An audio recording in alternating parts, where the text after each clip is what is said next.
let's get to these top 5 Super Bowl weekend storylines, man. The first one I want to talk about has nothing to do with basketball, but it's Super Bowl week. I mean football, but it's Super Bowl weekend. We gotta get into it. Patrick Mahomes Sr. was arrested for drunk driving in Texas. This to me, the only reason I even consider this a storyline is because it's the type of stuff they're going to be talking about in media. You know what I'm saying? When you're leading up to a game like this, I think that, first of all, I'm glad that he wasn't hurt. I'm glad that he didn't hurt anybody. I will, drunk driving is not something you want to do. Paying for, what's called a DUI is very expensive. You know what I'm saying? DUI, Uber is way cheaper than having to pay for a DUI or anything else besides that actually losing your life. But this to me is going to be a situation because, somebody's probably going to ask Pat about this week in the many media circles that he's going to be in Vegas. And also something where it's like, there's always like one distraction, I feel like once a year for whatever team is coming in. And this is like the first distraction. Of course, we all know the Taylor Swift distraction too. But what you kind of think about this? This is something that TMZ broke late the other night. Oh, this is kind of serious when you think about what happened in the Super Bowl with Andy Reid's son, where he killed someone driving under the influence. So this is definitely something this team has been through before. And with Mr. Mahomes, I believe this is his third DUI, which, damn. At this point, you should have a driver at this point. Like, at this point, you rich, your son's wealthy. I don't know why he doesn't have a driver, or like you said, at least have Uber Black or something, bro. But it's one of those things. Every Super Bowl has a storyline. Remember back in the day when we were shorties, Buddy from the Hawks got caught buying a prostitute. Buddy from the Falcons. We did not expect this brother. What's his name? Show up today. Early. we literally just said, oh yeah, Bang has some shit to do. He's not coming on today. And here's Bang. Unmute yourself. And he's on mute. And he's mute. And is he coming on? My bad, man. My bad. I've been in meetings and shit. I just got my last meeting. I was thirsty and that thing, and I had to get on here. And yeah, that was Eddie Robinson. Yeah. That was Eddie Robinson. Oh, okay. Yeah, I was Eddie like, Robinson got the prostitute. Yeah, I was like, it's always something every first week. It's damn near every Monday. There's a breaking story about somebody fucking up before the Super Bowl. Yeah, if you're on your third DUI, though, you definitely need to have a driver. Like, that's something your son is fucking wealthy. Like, he can, like, get Pops a driver. Like, I really want to know what that conversation went like. But I just, I don't want to spend too much time on it. It was just something I was like, oh, Super Bowl week is really here. We got our first off-the-field incident thing. Forgot about the Andy Reid thing that happened. Was that was on the Eagles Super Bowl, right? When he went to Super Bowl with the Eagles? Or was that during his first Super Bowl Kansas City? That was his second Super Bowl with Kansas City, I want to say. I want to say that was when they played the Eagles. That was last year then. That was last year? Remember his second Super Bowl, they lost to the Bucs. Yeah, this is true. Like, I think it was, I feel like it was one and there was something else too.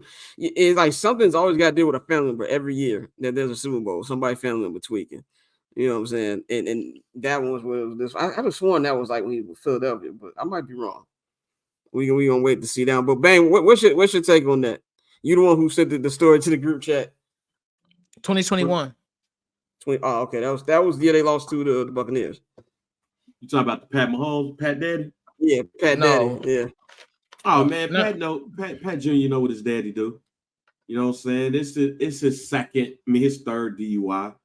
So I don't necessarily think this is going to be a distraction because you kind of know how your family is. And I think this is something that he's probably dealt with and known. And I got a feeling like Pat know how to decompartmentalize shit. So I don't think this is going to be too much of anything from his side of it. He gonna come in with a business as usual mind state standpoint. He got the right team behind him. So no, I think Pat gonna be okay. And he gonna put his daddy in rehab. That's gonna be the Adam Schefter alert after they won the championship. Fresh off a championship. If he ain't there already. It's in Cherry. Yeah, that's the question. Will he be at the Super Bowl? That's a good question. Wait, is he out? I'm guessing. Yeah, I don't know. I didn't know. That I don't know. I would guess he is. I would guess that was a couple days ago, so I'm guessing that Pat got him up out of there. But that's a good question. I have no idea. Let's talk about the Chiefs. Something we just talked about with Jeff Allen just a minute ago. The Chiefs on the verge of a dynasty. This is something we talked about on the first episode of the new edition of I'm Not Gonna Hold You when we did back in September, and everybody was saying their dynasty. And I think we all, for the most part, was like, nah, they still got to win at least one more. With everything going on this year and everything coming over, does this, in your opinion, Bang, like if they win this, is this for sure dynasty, or do you need to see any more to really confirm that this is the first football dynasty we've seen since the Patriots? Go ahead, boss. I think you're on mute. Did you hear me? Oh no, man, my wife had came in. I heard dynasty, so I think I got the answer right. And basically, you asked me if this would be a dynasty if they win. Yeah. Oh yeah. I was clearly on the it's a dynasty if you win back-to-back stuff, and I think I said that last week. But I kind of started to change my thinking a little bit because the fact that they've went to the Super Bowl so many times in so many seasons. I think it is a dynasty.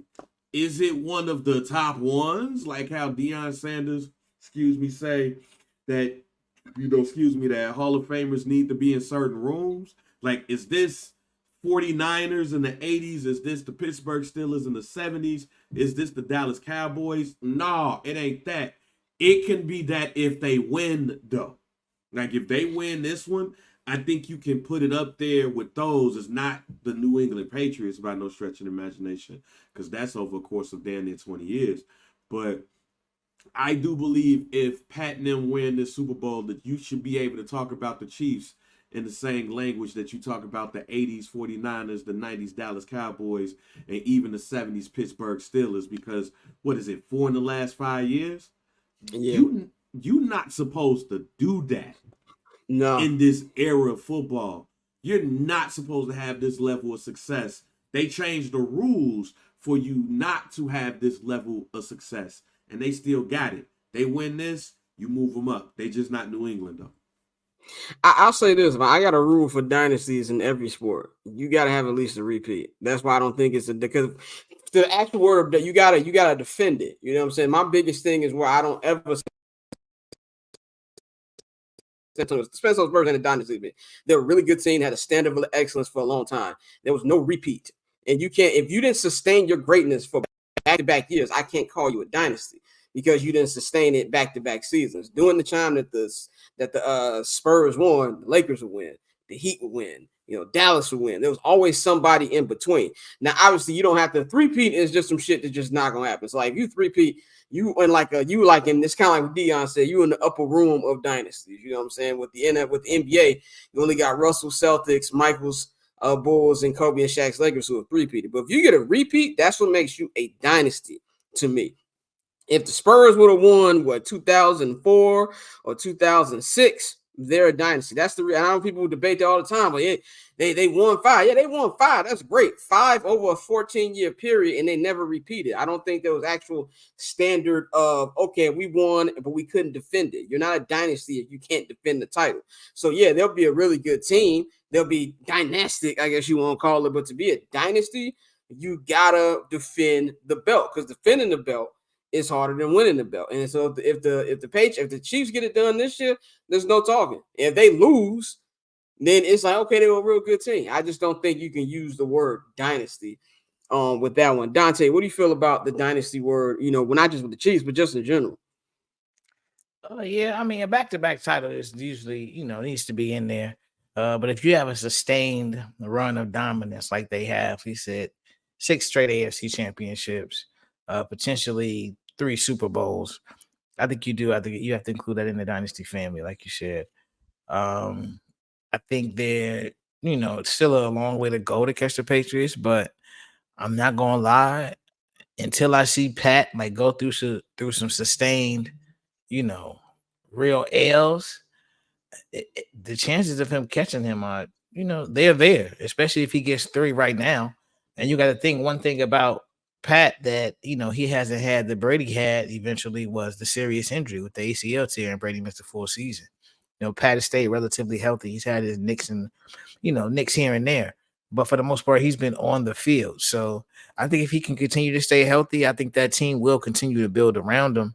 And so as long as you got Pat and Andy back there, bro, I think it's there. And if they win it this year, the dynasty, there's no question of whether a dynasty. They're absolutely a dynasty.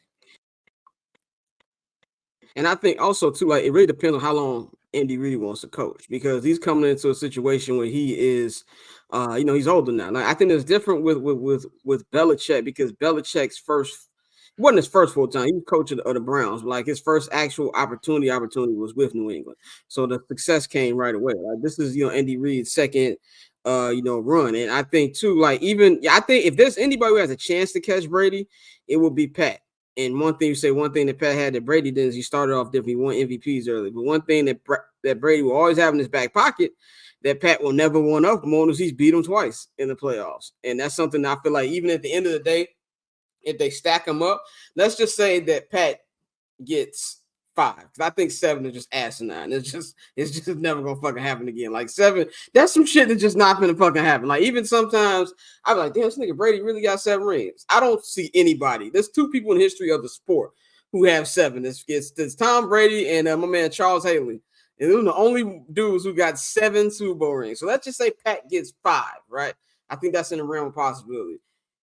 Put all the rings, accolades on the table, Brady can still be like, yeah, nigga, I beat you twice. You know what I'm saying? So I think that's something he will always have in his back pocket, and that was something that would be good for debates, because even with the LeBron Jordan debate, they never faced each other.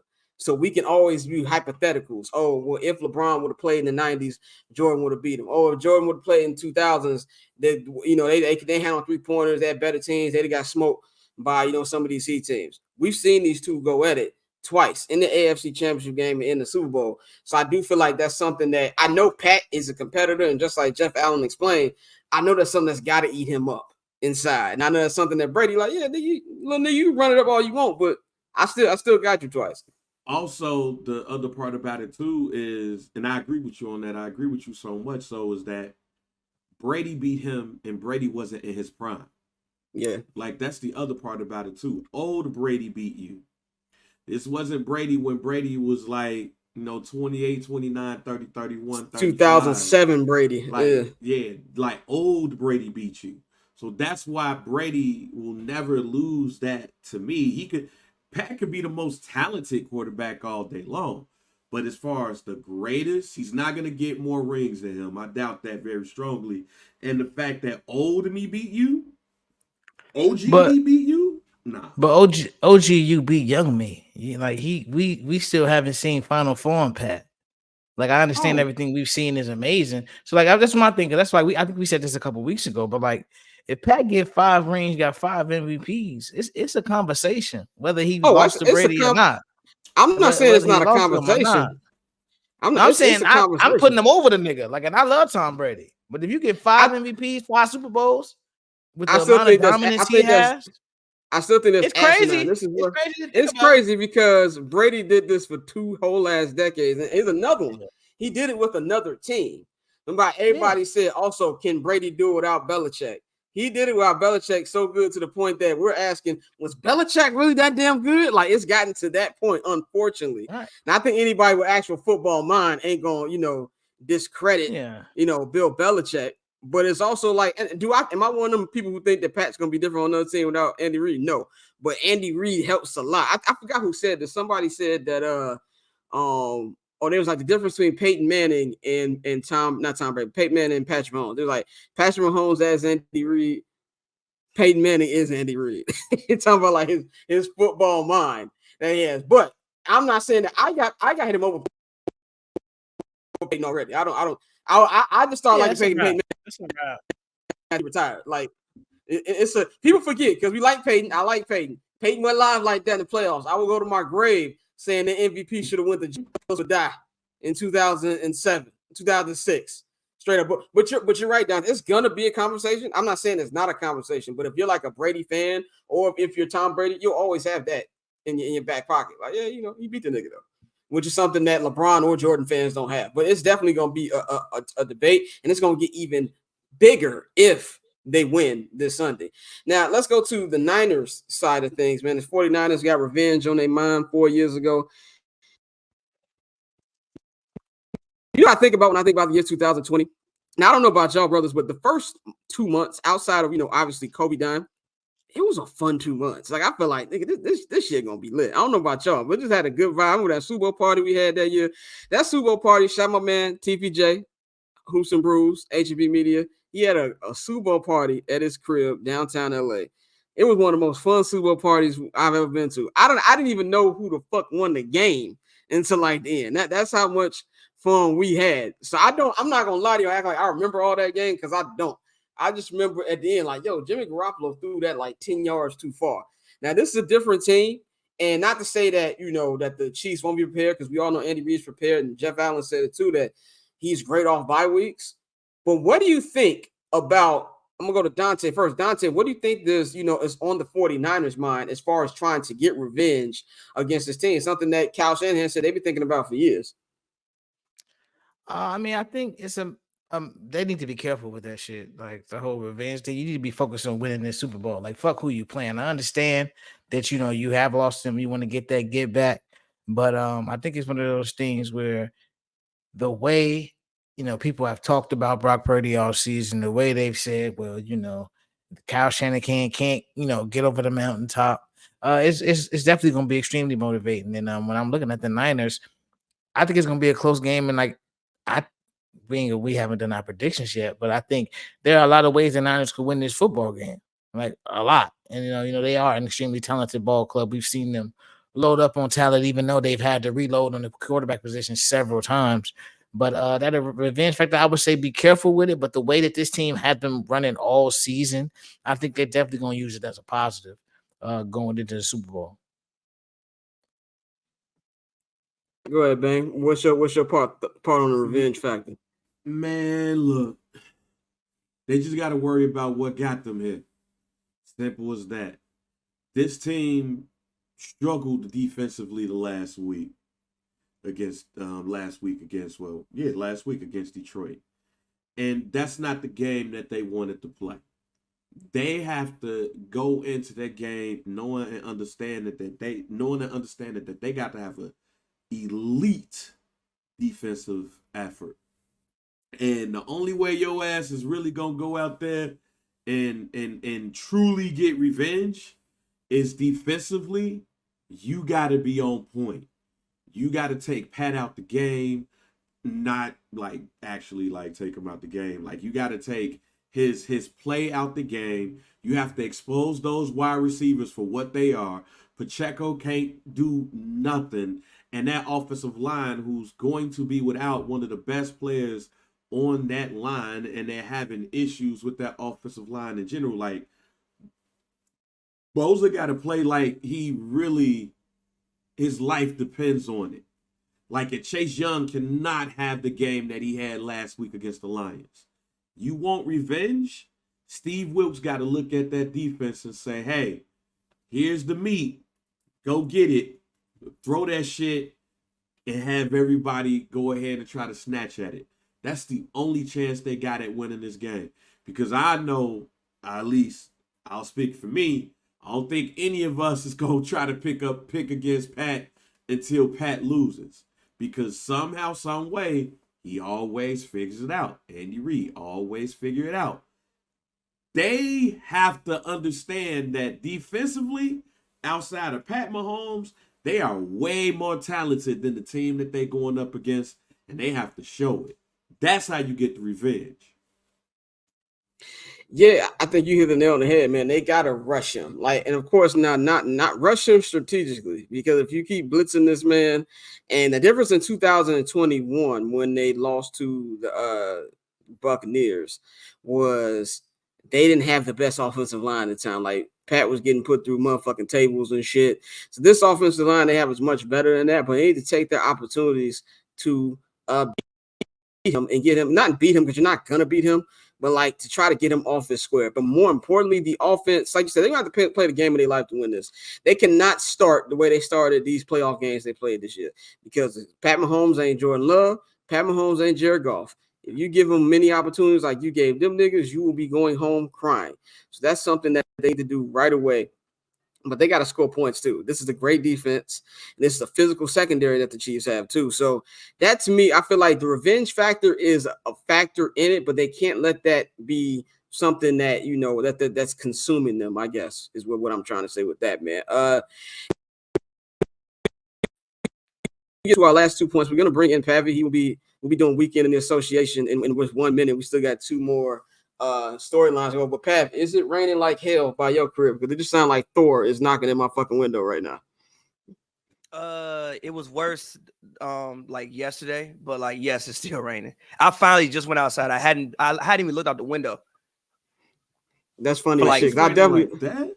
Nigga, yes, it's been raining for like 24 hours. It's been raining for like longer than that. It's been raining for like 35 hours at this point. No, my wife would be out there this weekend. I was gonna go, but work wouldn't allow me to go, Scott. My bad. But yeah. This weekend would be fine. This weekend would be cool. This weekend would be fire. But nigga, today, tomorrow, and maybe a little bit. Wednesday should be cleared up. But you know how you have one of the cloud bursts? Nigga, when you heard that cloud burst, that's why when you was talking, I was looking. I was like, what the fuck is that? It was like boom, boom, boom, boom, boom, boom, boom. You know what I'm saying? So, you know, but anyway, we're gonna get to these last 2 topics before we get into weekend in the association. Orlando Ortiz said it's a sunny 40-degree day. I'd rather be in 50-degree weather in Los Angeles with it raining than be in 40-degree weather in Chicago. But that's just me. Anyway, let's go to Brock Purdy. We just talked about the defense, what the defense needs to do. Can Brock Purdy smash the game manager, not even allegations, but title? You know what I'm saying? Like, is there anything that you feel he can do? Because if he wins this championship, he will be only the 3rd quarterback in San Francisco 49ers history to win one. Of course, the other 2 are legendary quarterbacks, and a one-time GOAT in Joe Montana and Steve Young. First of all, the game manager title is something where I feel it's got a negative connotation to it. And I think this is something we discussed earlier in the season, Bang, when you knocked it nail on the head with that one, with basically of how everybody perceives it like they're trash or something like that. There's nothing wrong with managing the game. Now, there's some game managers who aren't good. There's a lot of game managers who wish they could play as well as Brock Purdy. Brock Purdy is not somebody who I don't even consider Brock Purdy a game manager, to be completely honest with you. I think Brock Purdy is a good quarterback who's only in his 2nd year. So I think it's kind of unfair to put the game manager title on him, but I also understand why they do that at the same time. I think there's a path here for him to do it. Now, let's be very clear. I do not see this happening on this Kansas City Chiefs defense, and especially the secondary. If he goes out there and dominates, I'm talking about 350 yards, maybe 3 or 4 touchdowns, and he wins the MVP, yes, that's the way to smash the allegations of being a game manager. So the opportunity is there. But I don't think even Kyle Shanahan's even going to allow him to even put himself in that position to do that. Kyle Shanahan, as something that Dante has said many times on him, is I think he's starting to learn from his mistakes. Even when we saw these last 2 weeks, he only had 1 game being down double digits in the playoffs where he won compared to these last 2. Both games he's had this year in the playoffs, he has come back and won. So I feel like he's gotten that off his off his back, off his shoulder, and that's something where he can do that this time, but you cannot go down. So I think he's going to actually lean more on Christian McCaffrey and not put Brock Purdy in the same situations that will require him to not be a game manager. Pav, what do you feel about the game manager title? Do you think there's anything Brock Purdy can do to take that off? I mean, like you said, if he go out there and sling the pigskin around, like he go out there and, like you said, get you 300 yards, 3 touchdowns, he have a game that's comparable to Pat's or even better than Pat's, then yeah, I think the game manager title will be shredded. I'm with you. I don't necessarily think that will happen. One, I think that you would probably it would behoove you to call a good game because you don't want many 3 and outs. You want to have long drives. You don't want to just be giving the ball back to the Kansas City Chiefs offense. So I'm with you. I think that you run the football.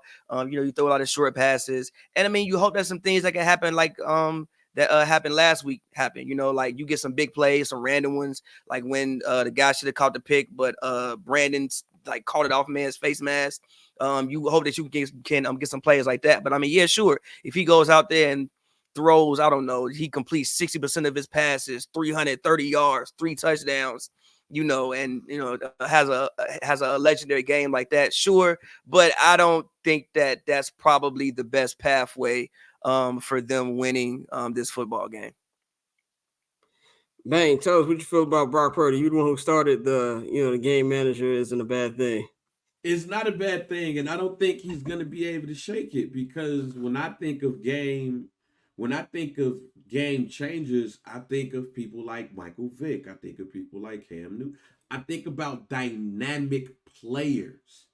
That's why I said there's nothing wrong with being a game manager, because what you're not going, the thing about, let me just put it in this perspective. Because when people have this conversation, like you said, it just seems like it's a negative connotation. But don't we realize that game managers are the people that are probably not going to let the game get away from them? Like Joe Montana, for an example, is probably somebody that you could consider the greatest game manager. Yeah, he is slinging and everything, but show me a game where Joe Montana let the game get away from him.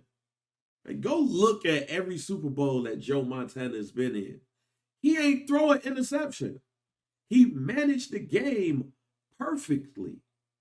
But game changers, sometimes, wow, speaking of football, that's messed up.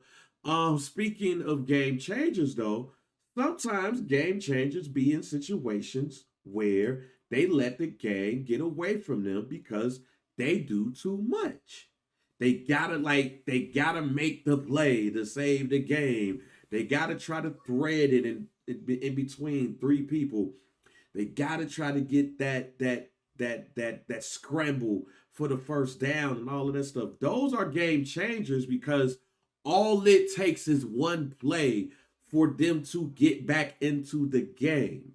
Brock Purdy, while he's had some comebacks, he's going to more than likely be in a position to where the game is not going to get out so much in front of him. He's going to play a damn near perfect game on most occasions. That's why he is a game manager. He's probably not going to do some extra shit, some OC shit to try to change a game. He's going to stay within it and eventually get back to where he's going to get. With that being said, I don't think that Brock Purdy is going to do anything that is going to have to be so dynamic that they are going to have to use, a whole bunch of things to get back in the game. Because I think that they are going to be in it until the end. And I don't think that Brock Purdy is going to be the reason why they lose the game. And let's just say that I don't necessarily think that he's going to be the main reason why they win the game. Dante, what's your thoughts on Brock heading into the Super Bowl? I'm with everybody else. Like, I mean, I think he has to light it up. I think if he wins, a little bit of the conversation changes. But if he wins and it's the same, a couple drop interceptions here and there, some plays he missed, and he makes a play at the end, you're still gonna have people, with their questions. So I think in terms of actually shaking that label, he has to dominate. He has to really, light it up. Jeff talked about how, the Chiefs have struggled against dynamic offenses. So if they're able to get Debo in space, get CMC in space, Brandon Ayuk, George Kittle, they could put some points on the board. So even though we've all agreed so far that it's probably not going to be a high scoring game, but that is the only way he shakes those allegations, is he has to really, really go crazy out there, and I don't see that happening. So I mean, I think it's possible, but do we see it? I don't think so. Okay, let me ask this question before you go, Scott. Let me ask this question. I'm just looking at San Francisco 49ers quarterbacks, just them specifically. Like I said, Joe Montana ain't never thrown no interception in the Super Bowl game. Steve Young played in the Super Bowl. He threw 6 touchdowns.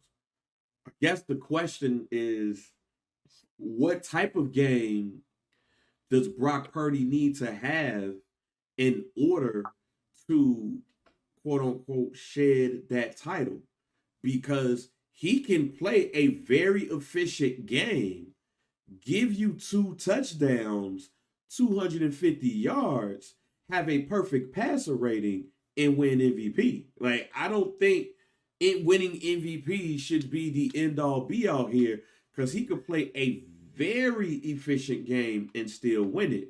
But does he need to have a Steve Young monkey off the back 6 touchdowns versus the San Diego Chargers type of game? Does he have to have a type of game that Joe Montana had? Just go look it up, y'all. I know this is old Bang talking, but does he have to have a Joe Montana game like Joe Montana had against the Denver Broncos when they won the Super Bowl? Like, what type of game does he need to have in order to shed that title? He got to have at least 4 touchdowns.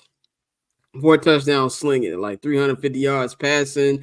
He got to be the reason that they won, not part of it, which that's exactly. I don't think it's going to happen either. Not because he's not capable of it. It's because I don't think that Kyle Shanahan's going to even put him in that position to be there. Because I believe if he has a game like that, them niggas are going to lose because that means they stop giving the ball to Christian McCaffrey. You just said the perfect line of why he is a game manager. Kyle Shanahan ain't going to put him in that position. Simple as that, y'all. It's okay. They in the Super Bowl, fam. It's okay. I don't think he needs 4 touchdowns, but I do think he needs to like at least throw for about 300. He needs at least 2 to 3 touchdowns, and the big plays he make can't look like mistakes, like things that just like again like the ball bounced off a man's face mask and like you caught it. That's not like you threw some perfect ball and like you got down to the 5. No, it bounced. It should have been picked off. So like if we see like tip balls and I don't know, Chris like a linebacker tip a ball and Christian McCaffrey take it 70 yards to the house, it's not really on you, bro. Like you didn't make the great throws. So I just think he has to make again great throws. Doesn't he throw for 300 yards? I don't think got to be 4 touchdowns, but they do got to be about 2 to 3 touchdowns. The reason I say it's got to be 4 because he's done 2 or 3 a couple times this year, and nigga was like, like he got it. That's true. That's a good point. That's a good point. So the shit can't look like Ainge in the outfield. No, right, exactly. It can't look like Mitchell's 6 touchdown game when we knew them shits was like the most wide open touchdowns of all time, floating them bitches. But we'll get into a full preview on Friday when we give our picks. But the last storyline, it's the Taylor Bowl, ladies and gentlemen. It is the Taylor Swift Bowl. Is the final storyline. She just came off. By the way, I love Jay-Z, but can I say this? I was gonna say this for Summer Sessions tomorrow, but nigga, please. And the reason I say nigga, please is because you still gonna go to the Grammys. I don't like when rappers do this whole anti-Grammy shit just to keep going to the goddamn Grammys. Okay. Either be anti or don't go at all. Here's my thing about all this thing. Granted, yes, I do think at some point in time, there's probably should have been the time in which Beyonce probably should have won an album of the year award. Maybe Kanye as well. Maybe should have won one. But do we look at the people who be winning these awards? Nope. Like, bro, Beyonce lost to Adele. There's no shame in losing to Adele. It's fucking Adele. Also, I saw a tweet today. Adele doesn't move me. Yeah, Adele move everybody else. Adele move, like, bro, like, listen, I know we love our black queens, and we want we want them to be as exalted as possible. But it's fucking Taylor Swift, G. Like, we're not talking about a regular human being here. Like, she's been in the game since 2006. She's worked very hard for the position she's in. I think she deserves the things that she gets. And then people was lying like, oh, I've never heard a Taylor Swift song. You're fucking lying. You are fucking lying, bro. There's no way you never heard Shake It Off. There's no way you never heard Bad Blood. There's no way you never heard Blank Space. You're lying. I've never heard any of them songs. Yes, you have. You go to Target. No, I've not. I don't pay attention to what's being paid in Target. You've heard it. You just didn't know what it was. You didn't intentionally pull it up. Me and Pavy had this debate all the time because Pavy will play some shit and I will not be paying attention at all. So technically I heard it, but if I don't remember I heard it, I didn't hear it. Like I guarantee you, if I play Shake It Off right now, you can be like, oh damn, I heard this song before. The only Shake It Off I know is Mariah Carey. You heard Shake It Off. Stop. It's been in several movies, G. It's been in several movies. You heard Shake It Off. I've never paid. Okay, look. Heard it and know what I'm hearing. The cinephile, exactly. Yeah, You okay. I heard that probably song. heard it, but when I'm saying heard, if I don't know what I'm listening to, so that's what people say. When I say, like I said on the show last week, you put a gun in my head and tell me name 2 Taylor Swift songs, I'm gonna be dead. I know Bad Blood, and that's only because Kendrick's on it. That's it. So I don't know any So other you names heard of any Bad other Blood, but songs. you ain't heard Shake It Off. They on the I same don't even album. remember. I don't even remember hearing Bad Blood, but I know the name and the title only because Kendrick's on it. I can't name a lyric outside of what Dante sung the other day on the show. And again, my whole thing with that be like, there are people who exist in other worlds that would say the same Yeah, thing about 100%. artists that we love. 100%. I'm not naive to that. I'm just, when I say I don't hear, I'm not using that as disrespect to her. I'm just telling you from what I listen to. I can't name 5 Gunna songs because I don't listen to that nigga like that. That's There's a not huge difference between Gunna and Taylor Swift. obviously. No, I mean, I'm not You can ignore obviously. Gunna.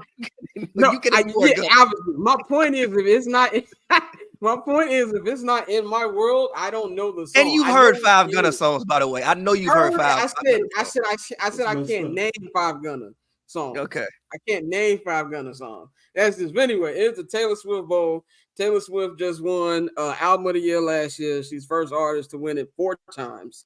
But what I was saying about Jay-Z, the reason I say nigga please is because you still came to the Grammys and they gave you that made up Grammy, which I hate to say it was made up Grammy. That was a make sure Jay and Beyonce show up Grammy.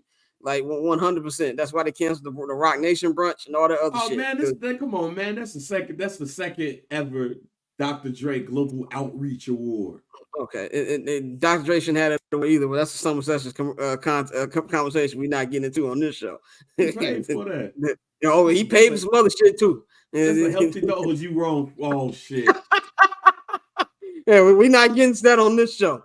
Tune in to Summer Sessions tomorrow if you want to hear my take on why Dr. Dre shouldn't be having an awards named after him. But anyway, if you got sick of Taylor Swift last night, you're gonna be real sick of her if the fucking Chiefs win this coming Sunday and she's hoisting that Lombardi trophy. It's gonna be the number 1 images on Getty Images, and it's gonna be pinned to the NFL IG and Twitter page. Just really the question I have for this is, what do you think, like how many Taylor Swift related questions do you think Travis Kelce is going to get during his media day this week? I'm going to go to the media man himself, Bang, first. Nigga, don't ask me that shit, because I ain't got an answer for you. That's just unlimited. That's just unlimited, fam. You can't even put a number, because you got to realize it's not just the reporters that's going to be at media day. It's going to be all of the entertainment tonight. The entertainment. No, not even just entertainment tonight. Okay, not just that. It's the comedians, the random ass people that just be around there for like talk shows and shit. What's my man name that was on Conan? The Spanish dude. Oh, my man Guillermo. Yeah, niggas like niggas like Guillermo and all that shit that's gonna be asking questions and all that stuff. So no, I can't put a number to it. It's gonna be an unlimited amount.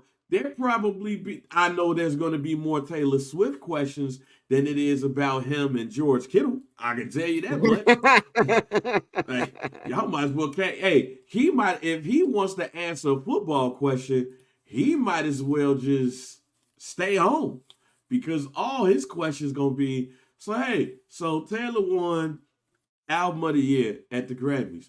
What type of week can it be for the Kelce Taylor Swift household if you win the Super Bowl and she wins Album of the Year in 1 week? Hey man, you said household like we getting married. So when do you plan on proposing? I don't plan on proposing anytime soon. Well, so you don't love Taylor Swift? I didn't say I didn't love Taylor Swift. I love Taylor Swift. Well, how come you're not going to propose to her? Well, what do you mean? I just told you. I don't know. So you invented the fade, huh? Like, it's going to be so much shit outside of football where Travis Kelce just going to be like, man, fuck this shit. I'm out. I'm tired. That paper on these player haters, old news, money on the other line, so I'm not going to hold you. Money on the other line, so I'm not going to